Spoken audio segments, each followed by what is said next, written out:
Labis man ang init ng panahon, hindi naman tagtuyot ang kita sa mga negosyong swak sa summer. Kabilang po riyan ang mga halo-halong kakaiba ang sangkap tulad ng sili at gulay na pang dinengdeng. Tinikman yan sa pagtutok ni Bernadette Reyes. Paboritong panghimagas at pampalamig ng mga Pinoy ang halo-halo. Kaya pag tag-init, marami ang naghahanap nito at marami rin na nagbebenta nito. Pero syempre, para naman maiba sa kinagisnan nating halo-halo, ang mga negosyante may kakaibang twist sa kanilang paninda.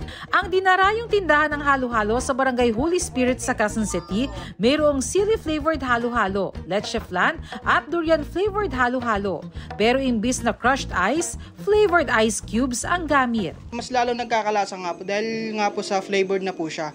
And at the same time, creamy din po siya, ma'am. Dahil nga po sa cube ice na po siya, mas matagal po siya matunaw.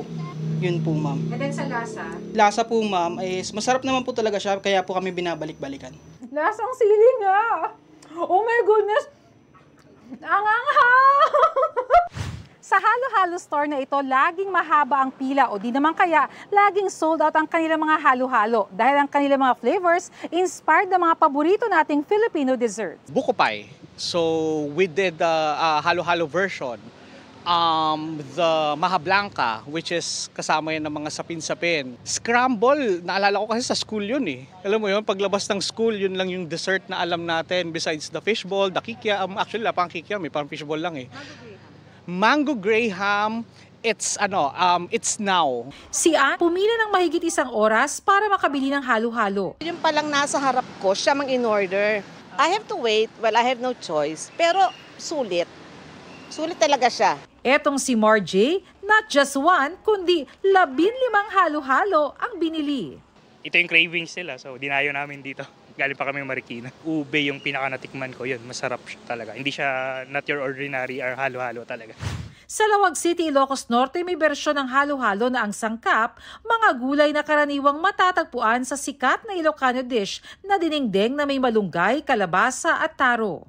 Aside from kumakain po tayo ng mga organic vegetables, marami po tayong nakukuha na vitamins at nutrients like iron, vitamin A at saka carbohydrates, in which carbohydrates is the good source of energy.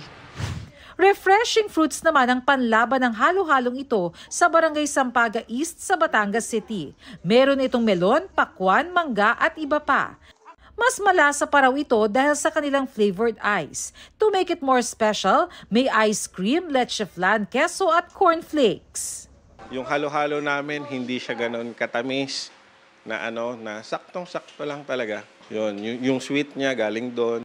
Payo ni Duncan sa mga nais magnegosyo, importanteng maging malikhain.